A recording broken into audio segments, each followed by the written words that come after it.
In Module 4, we are going to explore different activities which will help you introducing STEM careers into the classroom. We are going to explore them in this order: guest lectures, competitions, lesson careers materials, simulations and virtual environments, and citizen science. We are going to start with the guest lectures and its benefits. Students can feel identified and feel interest in following similar paths. We can say that different dynamics in the classroom decreases monotony, reinforces teachers' work, putting it into context. Now, we will split them in two categories, taking into account their location. They can take place in the school or outside the school. As I said, if they are taken in the school, you can bring a guest lecturer, a professional who works in any STEM field, into your school to talk to the entire school or to your classroom, where students will have a more direct contact with the expert and will have more opportunities to ask their doubts. You can also invite them to STEM education events that you organize in your school. To bring them, you can contact someone you know or get in touch with research centers, universities, companies, or industries and explore with them the possibility to send a representative or a worker in a sector. Pros and cons: it's more engaging and the expert shows proximity to students. But the negative part is that it is time-consuming for the guest. Now it's time to see which are the outside activities. You can organize with your classroom a visit to a research center or industry, where an expert can guide you during the visit and share the experience with your students. But as always, there are some pros and cons.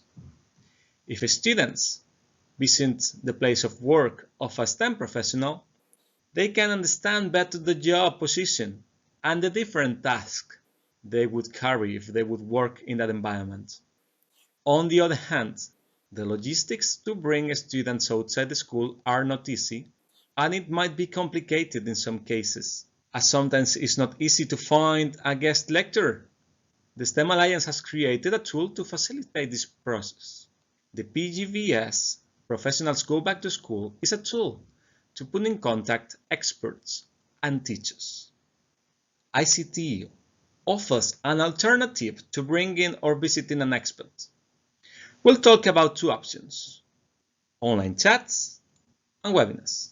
In an online chat, it is an online session where, after a short introduction from expert, she or he answers questions formulated by the answers. It is addressed to students, guided by the teacher to meet the role models. You can find recorded examples and future sessions here. You can see that this is the STEM Alliance chat. Regarding the webinars, they are online seminars led by one or several experts on a particular field. They are oriented for teachers, for the professional training, or they can be oriented also for students to have guest lectures online.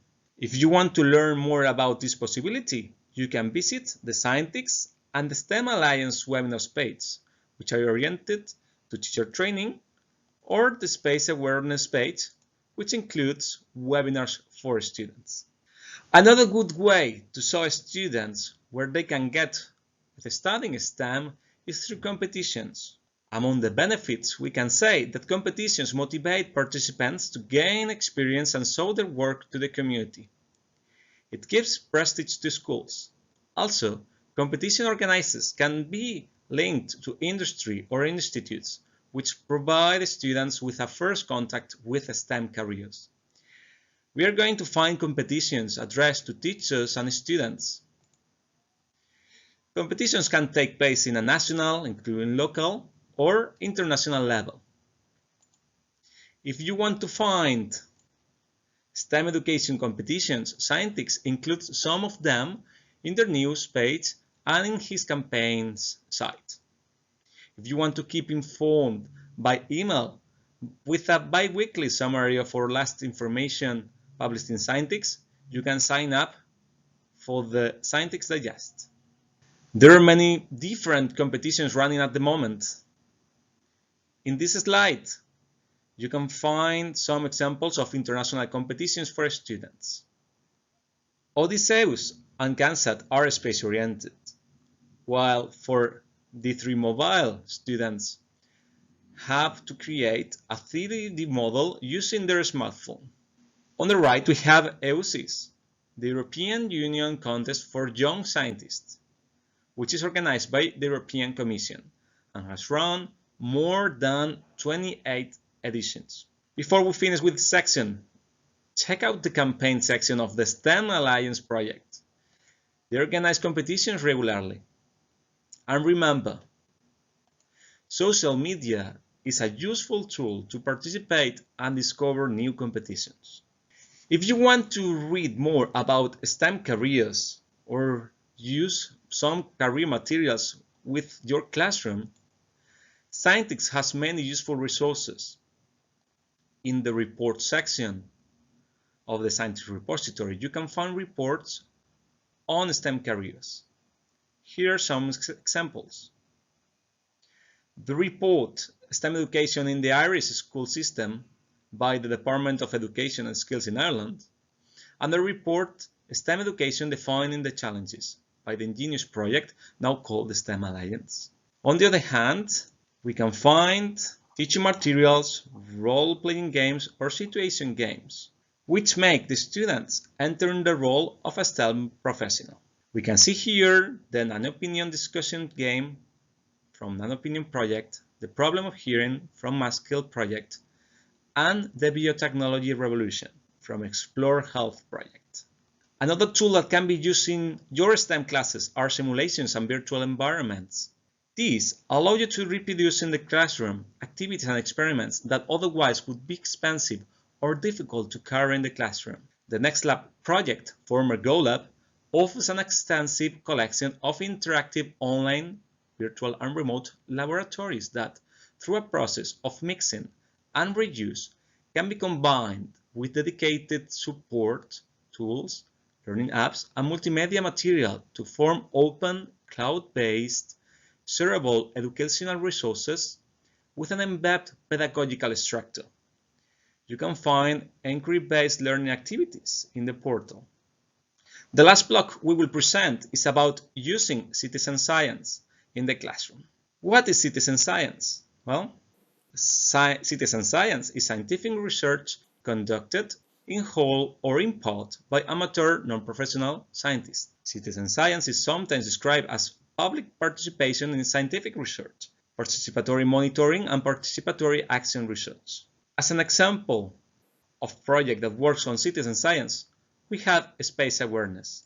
The Space Awareness Project strives to inform children and young adults about current research and issues related to space science, the numerous career opportunities offered by space, and to show them that the space science can be fun and inspiring. One of its goals is to broaden children's minds, develop a sense of European and global citizenship, and foster tolerance for diverse culture.